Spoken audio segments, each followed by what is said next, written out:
I arrived on a white bright afternoon, when the granite bones of Fall River threw sunlight back like a stubborn argument, and I stood a moment at the curb to let the heat settle, its hand on my coat sleeves before I crossed to the clapboard face of 232nd Street. The house was smaller than its shadow in the public imagination, which is often the way of it. Legends expand, timber does not, and paint keeps its truth, even when newspapers do not. I had come not as a pilgrim for thrills nor as a judge, but as a man who has built a life on listening to places, breathe, and on taking the careful sort of notes that do not presume to speak before a room, finishes saying what it means to say. I have slept in lighthouse watchrooms and in railroad depots between last train and first light, and I have learned that a building holds the shape of events like a hand, remembers the weight of a tool. A body can lie. Joists and boards, when approached correctly, usually prefer not to. The front door resisted in the old honest way. No melodrama, only the reluctant swell of wood that knows better than a man how summer grows inside the grain. I pressed the key, gave the latch that firm, practical persuasion New England expects from its own, and felt the mechanism ease just enough to admit me. I have a habit, learned in court archives, of pausing with one shoe over the threshold to mark the tone of air between outdoors and in. There was lemon oil and soap, a clean, purposeful scent like a simple vow well kept. Beneath it lay the cooler, drier thread of old pine and plaster, the unperfumed memory of a house that has long since decided to speak in objects rather than in spectacle.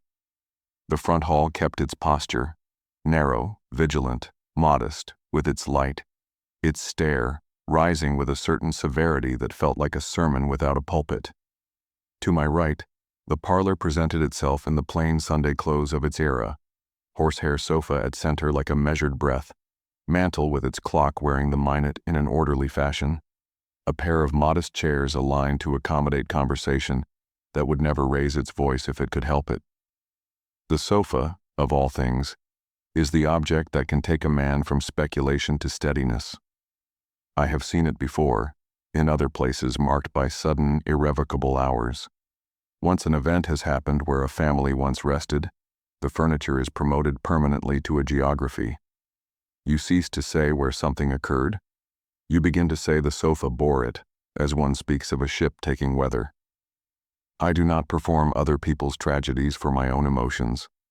I carry a notebook, and I carry patience, and I carry the discipline to let a room arrange me before I pretend to arrange it.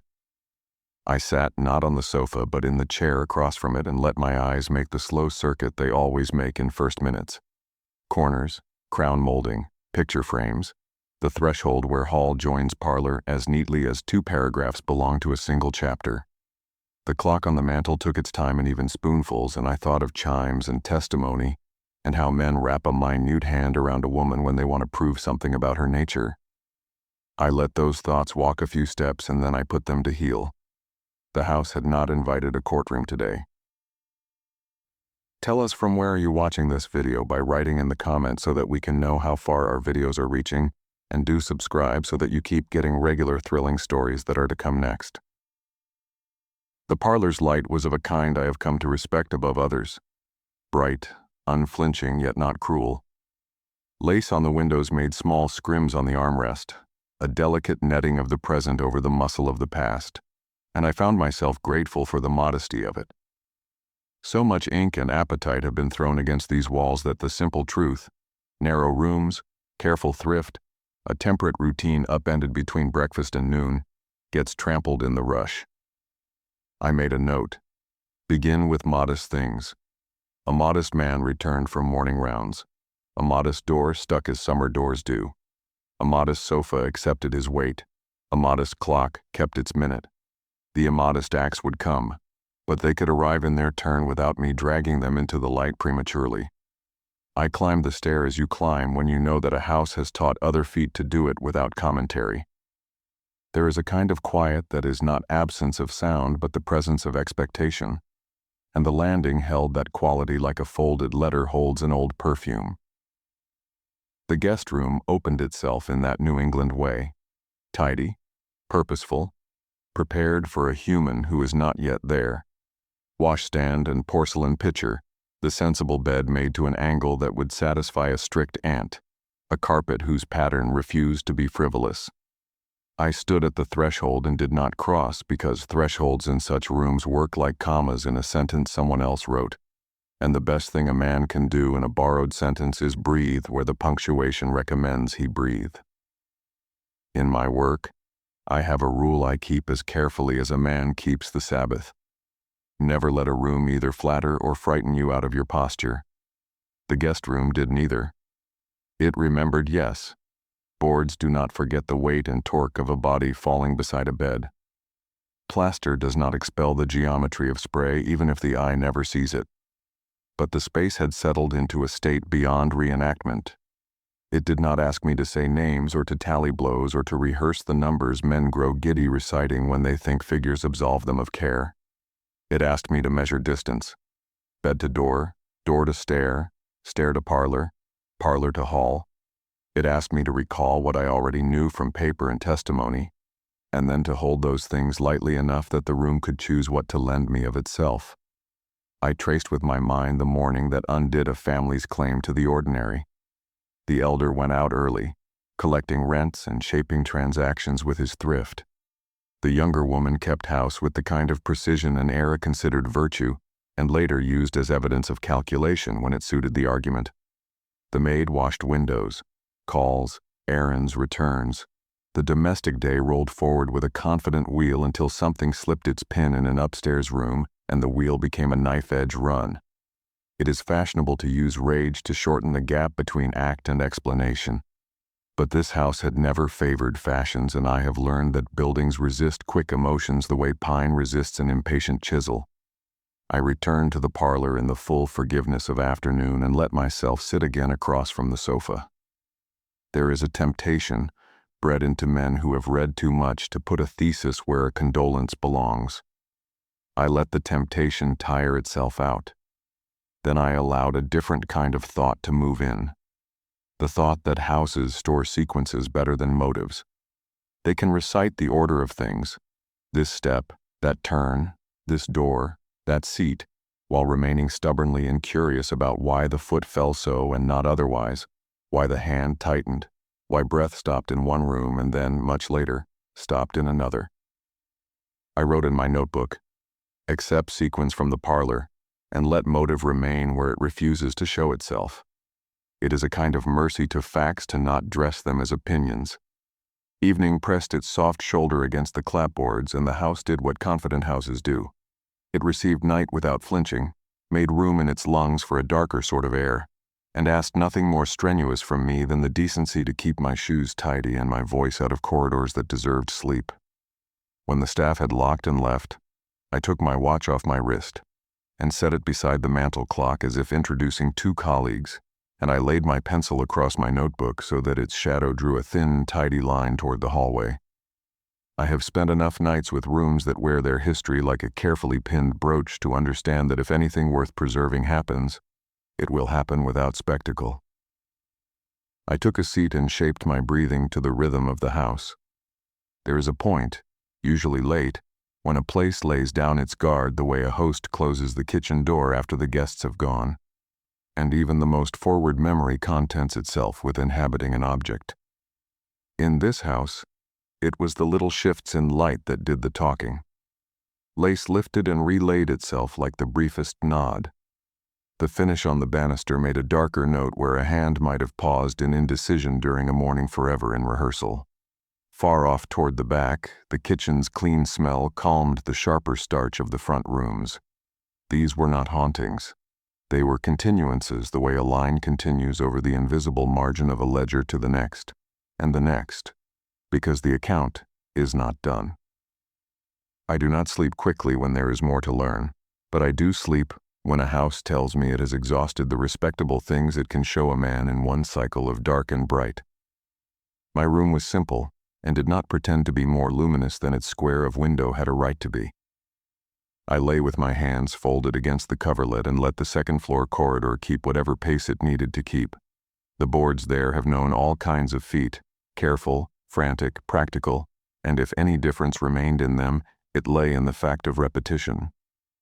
Fear makes noise. Duty makes a quieter vibration. The corridor's sound, faint and far, belonged to the latter. Morning came as if the house had invited it overnight, and the respectable sharpness of a clean sun argued a simple case for moving about the downstairs in it. I moved. I brewed coffee like a guest who knows the rules in kitchens not his own, and drank it at the table with the posture of a man who has done this in many kitchens and learned to keep his elbows to himself. Coffee, black, no sugar, returned a taste to me that I have come to associate with places that remember more carefully than people do. A hint of iron from old pipes, and a hint of soap from an honest rag, and the faintest ghost of lemon on a clean surface from the day before. A house can taste like discipline. I walked my sequence again. Front hall, parlor, stair, guest room threshold, and back. Sequence is the spine. Theories are the flesh. On this subject, the world has insisted on specimens and dissections of flesh so often that we have forgotten how curved the backbone of the morning remains without our inventiveness. I stood, as I had, and measured with my eyes the distance between the sofa and the hall. A modest clock does not convict or acquit. A modest door that sticks does not establish a conspiracy any more than a rain barrel does. We use the modest to carry the immodest when we tell the story. The house, in its better moods, seems committed to returning modesty to the center. It is always tempting, on the subject of this case, to empty a bag of names and addresses, to sprinkle an account with street numbers and sworn statements and the grammar of inquiry, as if saying the parts of speech aloud would make the sentence easier to diagram. I held the bag shut. This was not my day to audit. This was my day to attend. What can a man, decent and practiced, attend to in such a place? To the way a beam meets a post and says nothing, and yet carries what must be carried. To the way a stair returns a foot's pressure without ratifying where that foot intends to go. To the way a sofa shapes a body and then, for the rest of its service, remembers that it once held more than afternoon habit. Around noon, my preferred hour for such work because daylight leaves pretext no corner to lurk in, I set my watch on the mantel again and stood to one side of the parlor, neither on the threshold nor in the center, but in that exact place men of my temperament favor when we want to be near a thing without presuming to own it. The clock, a reasonable instrument, announced nothing more than minute and minute and minute. Yet the light on the sofa arm brightened in a manner small and precise, as if a cloud had moved through an upper story of air I could not see, and the brightness held for the length of a slow breath, and then it let itself dim, by a hair's breadth, back into common day. You would be wrong to call this a sign. You would be wrong to put it into a catalogue of phenomena designed to sell tickets to the eager or to the credulous. But if you have trained yourself to let rooms declare their thesis without argument, you will allow that sometimes a small thing aligns, a brightness, a hush, a notion, and you find yourself clear-headed enough to understand the distinction the house wishes to draw. What happened here is not reducible to melodrama, nor to nursery rhyme, nor to the kinds of disgust that bad men hold too much of in their mouths. What happened here arranged ordinary domestic materials, sofa, stair, door, bed, into a precise and terrible grammar for an hour and a half. The terror is not the gore. The terror is the grammar. This is the part where some will insist on guilt, and others on innocence, and others on the impossibility at the heart of it, that someone hid where no one could hide, that steps were silent in a house which teaches even careful men to creak, that blood obeyed the wishes of a narrative rather than the laws of physics. My trade grants me the luxury of being unpersuaded by all three. I do not need to leave with a verdict. I need only to leave with the sequence intact and the respect of the rooms unbroken. I could say, if forced, that the house makes room for desperation more readily than for hatred, and that meticulousness sits here more comfortably than frenzy does. But even those are guesses dressed up as manners, and I prefer to hang them back in the closet and let the pegs hold only what belongs there. Afternoon pulled time from the clocks again and stretched it across the stairwell until it thinned like sugar drawn for candy. I spent that hour upstairs, at the line I would not cross, studying the shape of the guest room shadow and letting my mind practice the only kind of reenactment I approve, the reenactment of restraint. Men love to rush in where only a hush belongs. I practiced the reverse. The room rewarded me as a strict teacher sometimes rewards a pupil who has finally stopped trying to charm his way to a mark. With a small release in the shoulders of the walls, the architectural equivalent of a nod. I have written that a house can pray. The way this room relaxed for a heartbeat felt like the end of a line of prayer. By the time I returned to the parlor, heat had loosened its tie just enough to admit a humane breeze, and the lace played at it like well-behaved children on a Sunday lawn. I wrote a final page in my notebook, not to solve, but to secure. I wrote that I believed, having spent the better part of a day under these rafters, that the most faithful way to speak of this address is to call it a witness. Not a judge, not a weeping mourner, not a performer rehearsing the same gasp forever, but a witness. A good one. The sort who gives only the details he owns and refuses to adorn them. The sort who knows that a hint of soap in the afternoon air is a truer signal of the house's character than any amount of banging trumped about at midnight for effect. When it came time to leave, the door offered the same honest resistance it had given to my key on the way in. I pressed. The latch obeyed. Outside, the brightness had not altered its creed.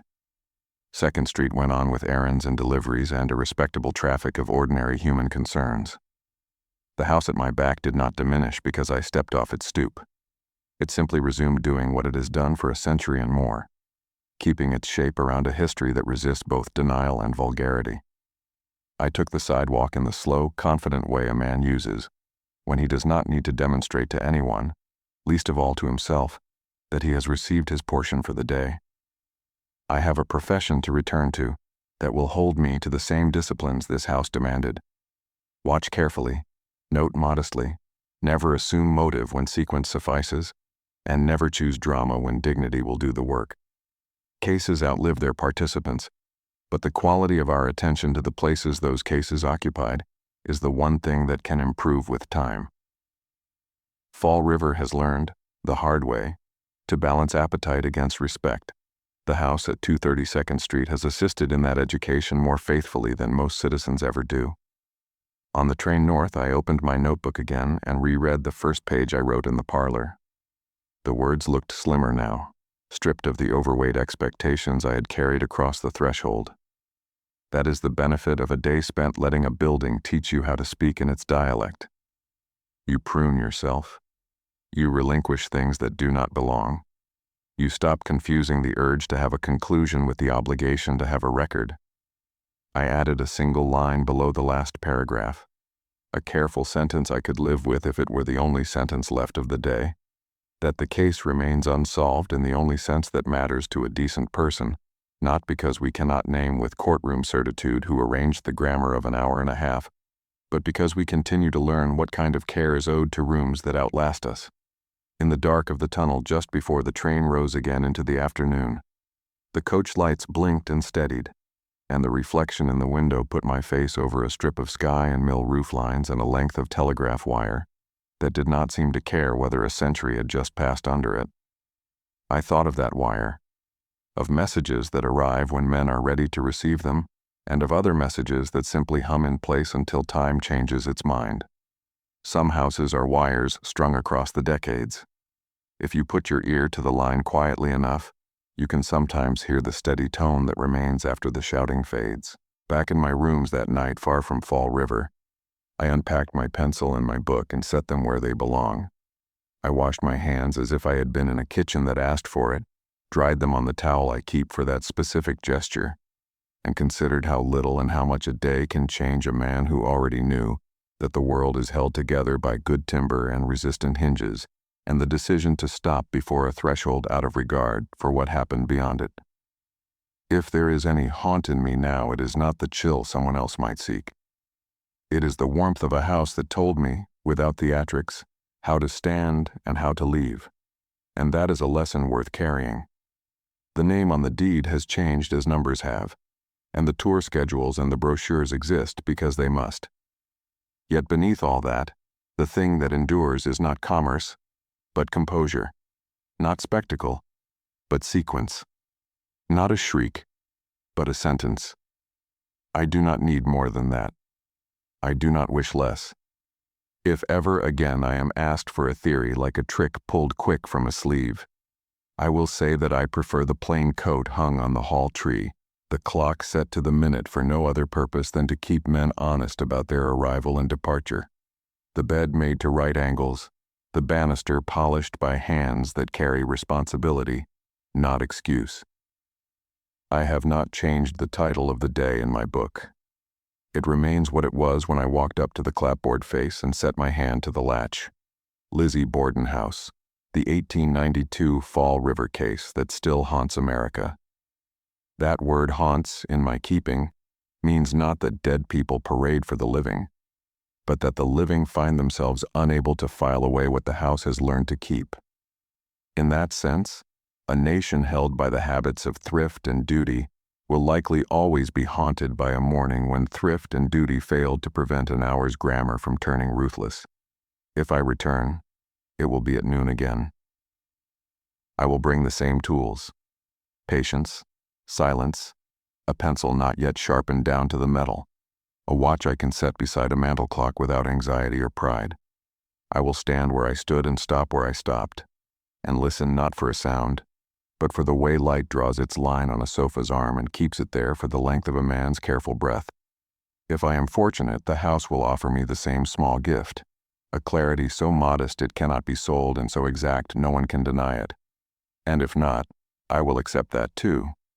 Some witnesses have already said what they will say. The rest is our behavior.